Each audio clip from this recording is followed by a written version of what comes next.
Hello mga kids, nagka-crave ba kayo ng New York style pizza? Kung oo, panoorin niyo itong video na ito. Nagpadala yung mga friends natin from Jabroni's Pizza. Mga kids, isa sa mga founders ng Jabroni's Pizza ay dati kong estudyante noong 11 years old pa lang siya.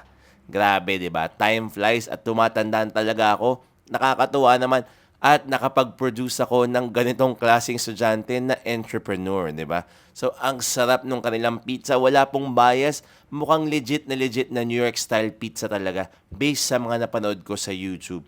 Ang sarap. Tapos yung pinaka-dough nila, legit talaga. Tapos yung toppings din at yung sauces. Kaya kung naghahanap kayo ng pizza na masarap, good for sharing for the whole family and friends, try nyo tong Jabroni's Pizza. Bye-bye!